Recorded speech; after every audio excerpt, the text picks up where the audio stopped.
Hi Reese, I'm here in my parents' house in New Hampshire and I miss you so much. I hope you're having a fun time in Newton with your family.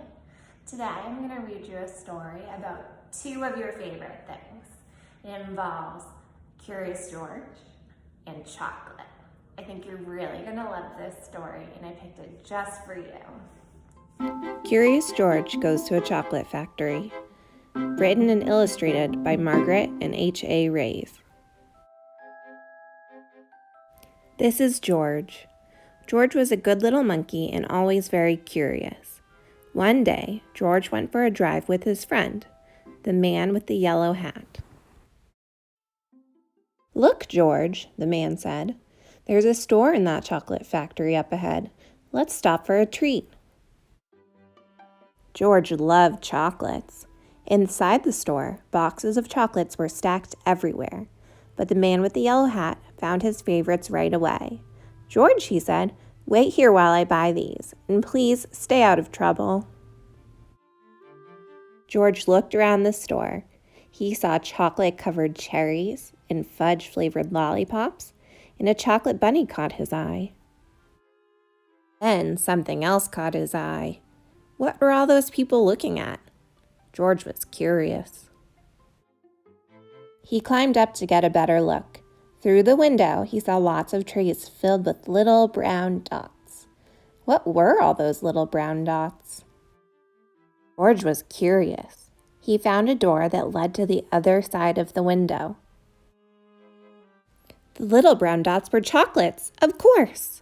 A tour guide was showing a group of people how to tell what was inside the chocolates by looking at the swirls on top. This little swirl means fudge. This one says that caramel's inside. This wiggle's for marshmallow. The squiggle is for truffle.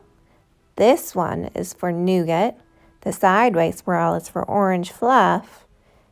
And this one is for George's favorite, banana cream. George followed the tour group until they came to a balcony overlooking a room where the chocolates were made. Down below, busy workers picked the candy off the machines and put them in boxes. These are the machines that made the chocolates with the swirls on top. The chocolate came out of the machines on long belts, but how did they get their swirls? George was curious. He climbed down from the balcony and up onto a machine. George peeked inside. He was trying to see what was making the swirls when all of a sudden, the chocolates began coming out faster and faster. They sped by him so quickly, they seemed to be running on their own legs. "Quick, bring more boxes," yelled a man with a tall white hat. "What happened?" asked another man. Nobody answered. Nobody knew what had happened, and everyone was so busy that nobody noticed George. The workers began to fall behind, and the candy began to fall off the end of the belt. "Save the chocolates!" yelled the man with the tall white hat. Meanwhile, George saw one of his favorites whiz by. He tried to catch the banana cream chocolate, but it was too fast. He chased it to the end of the belt. At the end of the belt, a pile of chocolates were growing taller and taller. George had never seen so many chocolates. As he searched for the banana cream, he put the others in empty boxes. George was a fast worker. Someone noticed and yelled, "Bring that monkey more boxes! He's helping us catch up!" Not all of the chocolates made it into the boxes, but no more chocolates fell on the floor. Just when George and the workers were all caught up, the tour guide ran in with the man in the yellow hat. "Get that monkey out of here," she yelled. "He's ruining our chocolates."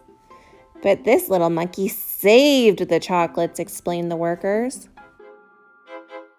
Then the man with the tall white hat said to George, "You may have caused some trouble, but you were a speedy little monkey. You deserve a big box of candy for all your help." George was glad he was not in trouble, but he did not take the chocolates. Back in the parking lot, the workers waved goodbye as George and his friend got into their little blue car. "George, are you sure you don't want any chocolates before we leave?" asked the man in the yellow hat. George was sure. The end.